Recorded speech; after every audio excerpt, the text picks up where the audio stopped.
नमस्कार दोस्तों, मैं श्रुति बत्रा आप सभी का स्वागत करती हूँ फिट एंड फाइन के आज के इस एपिसोड में। और हमेशा की तरह हमारे साथ जुड़े हैं डॉक्टर सतीश कुमार गुप्ता जी, जो कि एक जाने माने हृदय रोग विशेषज्ञ हैं। डॉक्टर साहब, आपका बहुत बहुत स्वागत है। नमस्कार।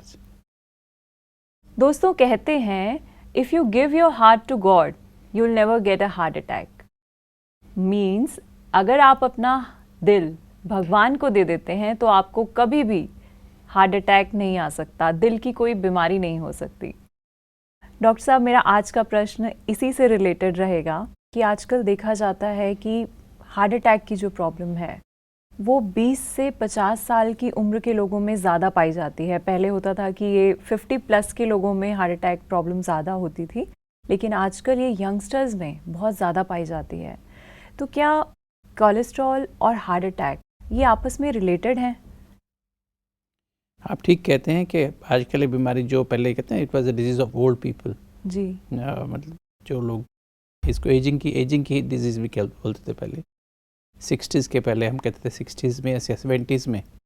और जो बहुत बिजी लोग होते थे, बहुत ही हाईली स्ट्रेस ग्रुप सोसाइटी के थे, उनको ही होती थी, बड़े आदमियों को होती थी। It was status symbol also. जी जी। और अभी जैसे 90s के बाद हमें देखा है कि ये डिजीज़ 40 के पहले आ रही है, 30s में आ रही थी, और अभी तो ये डिजीज़ 20s में आ रही है, even before 20 years of age भी आ रही है। 15 साल 18 साल के बच्चों को भी हार्ट अटैक हो जाते हैं।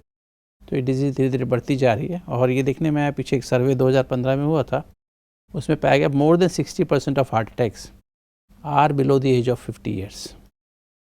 तो मतलब जैसे होता है ना, मोर देन 60%। उस साल 62 मिलियन लोगों को हार्ट अटैक आए थे, मतलब heart patients, new heart patients थे, और उसमें से 37 मिलियन जो थे वो below the age of 50 years थे जी। और डेथ भी ज़्यादा अभी उनमें हो रही है जो बिलो 50 ईयर्स ऑफ एज है।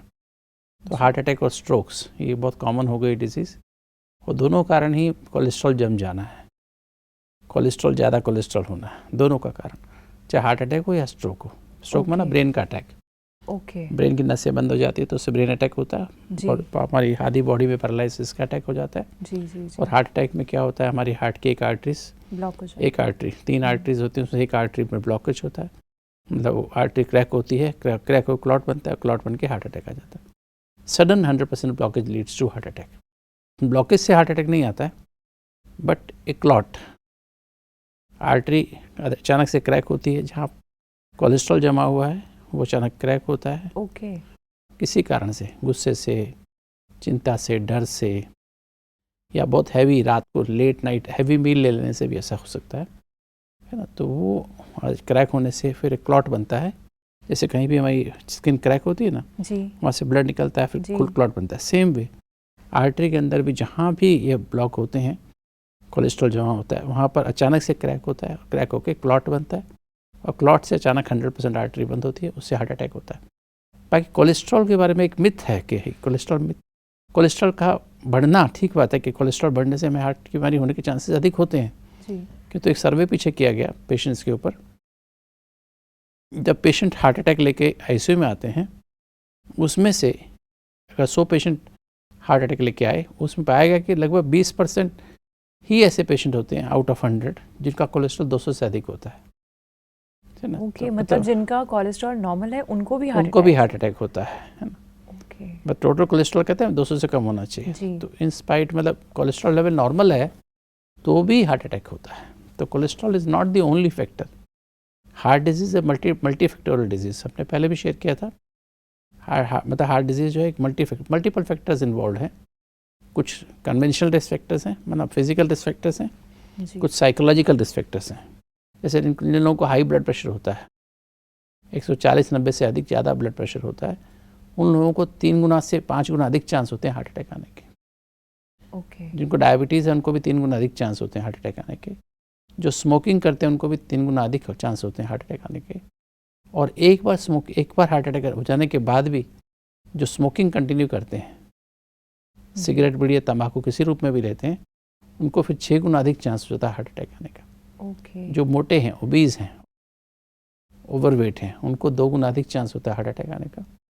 जो सीडेंट्री हैं, मतलब जो ऑफिस में जाते हैं, ऑफिस वर्क करते हैं, डेस्क वर्क ज़्यादा करते हैं, और उनकी हैबिट नहीं है वॉकिंग करने की, अपने आप को एक्सरसाइज करने की, बिजी रहने की, ऐसे लोगों को भी 3 गुना अधिक चांस होते हैं हार्ट अटैक आने के।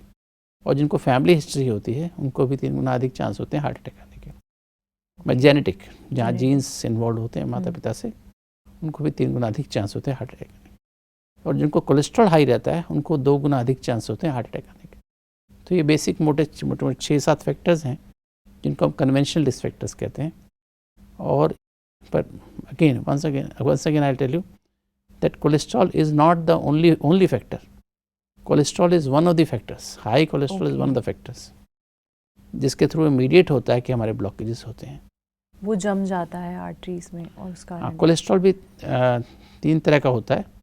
एक ट्राइग्लिसराइड्स होते हैं जो स्टोरेज फैट है, जैसे पेट पर स्टोर हो गया, थाइस पर स्टोर हो गया, हिप्स पे स्टोर हो जाता है, ये हमारा ट्राइग्लिसराइड इसे कहते हैं। और एक हमारा एलडीएल फैट होता है, LDL means bad cholesterol, low density lipoproteins, ये जो है हमारी आर्टरीज में जम जाता है।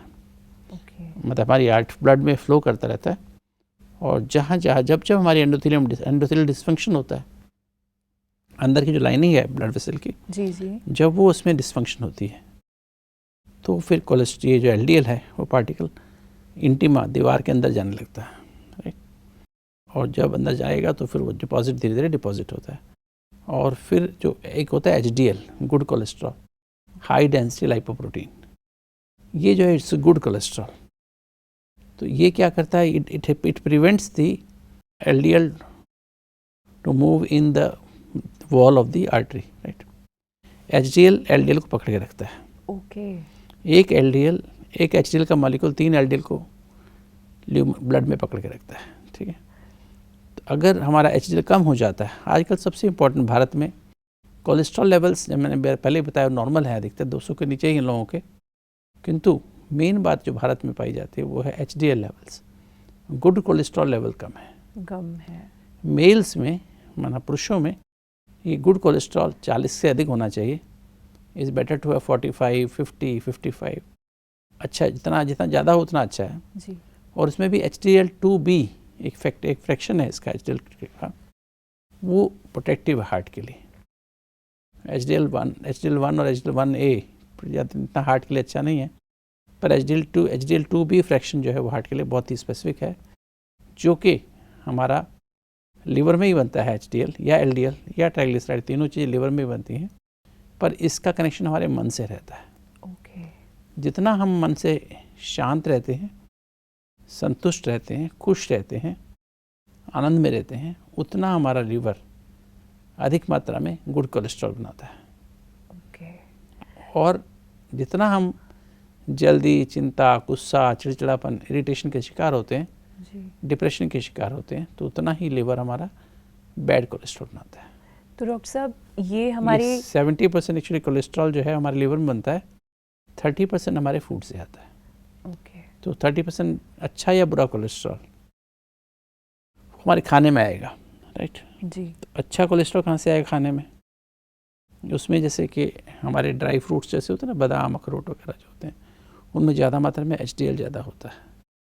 स्प्राउट्स, अंकुरित खाते हैं, गुड कोलेस्ट्रॉल ज़्यादा होता है। हाँ, स्प्राउट्स खाते हैं ना, अंकुरित मूंग, मेथी खाते हैं, सलाद्स खाते, सैलेड्स खाते हैं, वेजिटेबल्स खाते हैं, स्पेशली कच्ची खाते हैं तो ज़्यादा अच्छा होता है। और हम फ्रूट्स खाते हैं, फ्रेश फ्रूट्स खाते हैं, उसमें काफ़ी मात्रा में, और दूध में भी, दूध दही में भी HDL की क्वांटिटी होती है। और इसकी बजाय bad cholesterol non vegetarian food में होता है।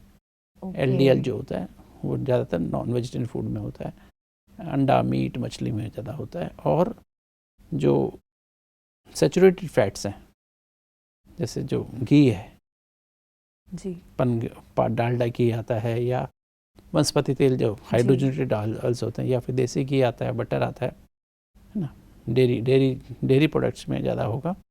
और जो फ्राइड फूड जितने भी हैं, पराठा, पकोड़ा, समोसा, तली चीज़ें जितने भी आती हैं ना, फास्ट फूड्स, मैदा की बनी चीज़ें, चीनी ऑल्सो गेट्स कन्वर्टेड, शुगर हम खाते हैं ना ऐसे जी, तो that also gets converted into bad cholesterol.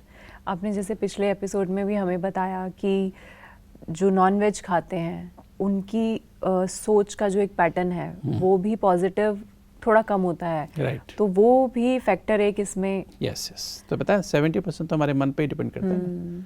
और ये जो हमने अभी हम बात कर रहे थे बैड कोलेस्ट्रॉल की, गुड कोलेस्ट्रॉल की, तो जो हमारा बैड है, स्पेशली ट्राइग्लिसराइड के बारे में आजकल बहुत प्रॉब्लम्स हैं कि ट्राइग्लिसराइड लोगों के बढ़ जाते हैं 400, 500, 600, 700, 800, 900, 1000 से 1500 भी हो जाते हैं। अच्छा। और उतना ही हमारा एचडीएल कम हो जाता है, गुड कोलेस्ट्रॉल कम हो जाता है। तो ये एक भारत में बहुत बड़ी समस्या है। तो उसके लिए और ट्राइग्लिसराइड जो होता है वो ज़्यादातर हमारे कहाँ से खाता है, कहाँ से आता है? अगर हम वो अपना कंट्रोल कर लें तो हमारा ट्राइग्लिसराइड लेवल नॉर्मल बिलो 100 रहने लगता है। इट शुड बी बिलो 150 है ना। ओके। तो हमारा 100 से कम रहने लगता है। वो है कि एक तो चीनी खाना बंद कर दें, चीनी, गुड़, शक्कर किसी भी रूप में लेना बंद कर दें। फ्रूट्स आप खा सकते हैं। ये हम कोई भी कर सकता है जिसको कोलेस्ट्रॉल की प्रॉब्लम नहीं जिसको है। ट्राइग्लिसराइड, हाँ, जिसको ट्राइग्लिसराइड ज़्यादा रहते हैं उनके लिए बता रहा हूँ। ओके। तो वो अगर वो कम कर दें, आलू खाना बंद कर दें। अगर आलू खाना छिलके समेत, छोटा वाला आलू आता है, जी छोटा, जी बहुत जी छोटे साइज़ का, जी अबाउट इंच है ना, जी। और गोल आलू जो छोटा छोटा आलू होता है उसको आप 4 पीस करके बना सकते हैं, छिलके 2 समेत का खाएं। छिलके समेत। तो फिर इससे कोलेस्ट्रॉल नहीं बढ़ेगा, ओके। ट्राइग्लिसराइड नहीं बढ़ेगा। और अगर चावल, specially white rice, polish rice ना खाना बंद कर दें, इसकी बजाय पारबर्ड राइस या सेला राइस जिसे कहते हैं, ब्राउन राइस, गोल्डन सेला या ब्राउन राइस जिसे कहते हैं, वो आप ले सकते हैं। वो मॉडरेशन में, ज़्यादा नहीं। तो अगर आप ये चीज़ें बंद कर दें तो आपको इससे आप बच सकते हैं। आलू, चावल और चीनी, गुड़, शक्कर, ये खाना बंद कर दें। और मैदा से बनी कोई भी चीज़, इवन सूजी भी रिफाइंड आटे में आता है, सूजी से बनी चीज़ भी हम अवॉइड करें।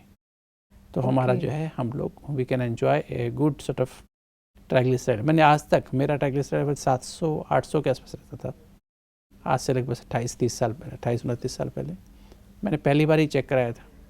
It was found to be high triglyceride. मेरा एचडीएल लेवल बहुत कम था, 28-29 तक रहता था। फिर मैंने डिटर्मिनेशन किया मुझे अपने आप को ठीक करना है और मुझे मेडिसिन नहीं खानी है जी। आज तो उसके बाद 28-29 साल में मैंने देखा कि शुरू में ही 3-4 महीने में ठीक हो गया। और मैंने फूड को, पैटर्न को फॉलो किया, मेडिटेशन किया, अत्यंत सुख आनंद की अनुभूति में रहा, रोज़ सैर की, और मेरा ट्राइग्लिसराइड हमेशा बिलो 100 रहता है। टोटल कोलेस्ट्रॉल बिलो 150 रहता है, पहले 250 के आसपास रहता था। और मेरा मैंने बताया एचडीएल भी, गुड कोलेस्ट्रॉल भी 28 के आसपास था। मेरा 56, 55, 55, 56, 57, 58, कभी कभी 60 को टच भी करता है। ओके। तो मेरा इतना एचडीएल बढ़ गया है ना। और एलडीएल लेवल से मेरे बिलो 70 रहते हैं, मतलब विदाउट एनी मेडिकेशन। तो अगर जो चाहें, अगर आप, क्योंकि जो अगर आप चाहते हैं, तो अगर आपकी इच्छा शक्ति स्ट्रांग है, विल पावर है, तो आप बिना ही दवाई के और अपनी meditation, diet, exercise, proper sleep और प्रॉपर अपनी कोई भी एडिक्शन ना करके, जैसे कई लोगों को कोल्ड ड्रिंक्स लेने की आदत बहुत होती है। Cold drinks also is a cause of high cholesterol. Okay. Because उसमें जितने भी कोल्ड ड्रिंक्स होते हैं उसमें बहुत ज़्यादा मात्रा में शुगर होती है ना। नॉर्मली हम एक गिलास दूध में 1 चम्मच चीनी डाल के पियेंगे, तो उसमें 300 ml जो कोल्ड ड्रिंक होते हैं, सॉफ्ट ड्रिंक्स होते हैं, जी, उसमें 6 चम्मच चीनी होती है। तो you can imagine how much you are taking it. जी जी जी। मीन सबसे ज़्यादा इम्पोर्टेंट चीज़ है कि अगर आप सही होना चाहते हैं तो आपके अंदर वो एक इच्छा शक्ति होनी चाहिए। इवन जो मैंगो आता है ना, मैंगो का ड्रिंक आता है, मैंगो के ड्रिंक का नाम नहीं लेना चाहता मैं जी, उसमें भी 22.5 ग्राम 250 ml में होती है। मतलब 22.5 ग्राम चीनी होती है। मतलब हम तो कहते हैं मैंगो तो अपने आप ही मीठा होता है, जी बिल्कुल, है ना। तो पर वो मैंगो मीठा नहीं है, वो उसमें चीनी का मीठा है जी। और उसमें वो मैंगो फ्लेवर ही होता है। और आई डोंट नो, मतलब वो तो मुझे नहीं पता फ्लेवर होता है या पल्प होता है रियल में, पर वॉट एवर इट इज़, मतलब बट उसमें इतना शुगर डाली जाती है तब जाके वो मैंगो का जूस, जिसे आप कहते हैं मैंगो जूस पी रहे हैं जी, but it is not mango juice, it is something else, it is more of sugary juice ना। या मतलब ये हमें ध्यान रखना है। तो 70% ऑफ डिजीज़ कोलेस्ट्रॉल, बेसिकली अगर हमारा कोलेस्ट्रॉल हाई है, याद रखें it is coming from the liver and 30% is coming from the food. और जो लीवर में बन रहा है वो मन से आ रहा है। तो 70% बीमारी यहाँ से आ रही है और 30% यहाँ से आ रही है। बट ये हमारी स्टडीज़ बताती हैं कि ये जो 70% यहाँ है, 30% यहाँ है, पर यहाँ भी अंदर क्या जा रहा है, यहाँ से जा रहा है। बिल्कुल बिल्कुल because mood decides our food. जी बिल्कुल बिल्कुल अगर हमारा मूड गलत है तो will go for wrong food. बिल्कुल हम फ्राइड खाएंगे, तला हुआ Chocolates खाएंगे, खाएंगे. मीठा खाएंगे, है ना, हॉट एंड स्पाइसी खाएंगे, और हमारा मूड अच्छा है then will go for healthy food. हमारा टेस्ट हमारा मूड जो है वो हमारे टेस्ट पे कहीं ना कहीं डिपेंड. क्योंकि हम खाने में खुशी ढूंढते हैं ना. बिल्कुल बिल्कुल. तो जब हम खुश हैं यहाँ पर तो automatic then will go for healthy food. जी. फिर हमारे पास विल टू बी वेल है, विल पावर है हमारे पास टू बी वेल. तो हम हेल्दी फूड खाएंगे, हम फ्रूट्स खाएंगे, से एप्पल खाएंगे, सलाद खाएंगे, जी. अंकुरित खाएंगे, सब्जी चपाती खाएंगे, है ना, प्रॉपर ढंग से खाएंगे, चबा जल्दी जल्दी नहीं खाएंगे. आराम से. अगर मूड अच्छा नहीं होता तो हम जल्दी जल्दी खाते हैं, बिकॉज जी बिल्कुल we are not looking for energy, we are looking for taste. बिल्कुल. हमारे टेस्ट बर्ड्स को संतुष्ट करने के लिए खाते हैं. जी. और जब हम खुश हैं तो then we are not looking for taste buds. हम खा रहे हैं कि अपनी फूड की वैल्यू देखते हुए, क्या खा रहे हैं, कब खा रहे हैं, कैसे खा रहे हैं, क्यों खा रहे हैं, इन चारों फैक्टर्स को ध्यान रखते हुए हम खाना खाते हैं और परमात्मा की याद में खाते हैं. जी. तो कोलेस्ट्रॉल हमारी लाइफस्टाइल पे भी बहुत ज़्यादा डिपेंड करता है. राइट. कि हम किस तरीके का ये लाइफस्टाइल. भी मतलब कोलेस्ट्रॉल इज़ वन ऑफ, मैंने उनसे क्या नाम, मैं अपने दर्शक भाई बहनों को बताना चाहूँगा कि cholesterol is not the only factor. Cholesterol is one of the factors. साथ साथ अगर आपको अपना ब्लड प्रेशर ठीक कर रखें, 140/90 के बिलो रखें, प्रेफरेबली 130/85 के नीचे रखें. डायबिटीज़ को, अपनी शुगर, फास्टिंग शुगर 110 के नीचे रखें, खाने के बाद की शुगर 140 के आसपास रखें. 3 महीने का शुगर कंट्रोल, जिसको हम HbA1c कहते हैं, ग्लाइकोसिलेटेड हीमोग्लोबिन कहते हैं, वो 3-3 महीने में टेस्ट कराना चाहिए और हमारा वो बिलो 7 रखें. और हमारा बैड कोलेस्ट्रॉल 70 के नीचे, मतलब LDL से बिलो 70 रखें. गुड कोलेस्ट्रॉल मोर देन 40 रखें मेल्स में. फीमेल्स में, बहनों में 50 के ऊपर रखें. ट्राइग्लिसराइड हमारा 150 के नीचे रखें. और टोटल कोलेस्ट्रॉल, अगर हमें हार्ट की बीमारी है तो कीप इट बिलो 150. अगर हमारी हार्ट की बीमारी नहीं है तो बिलो 200 रखें.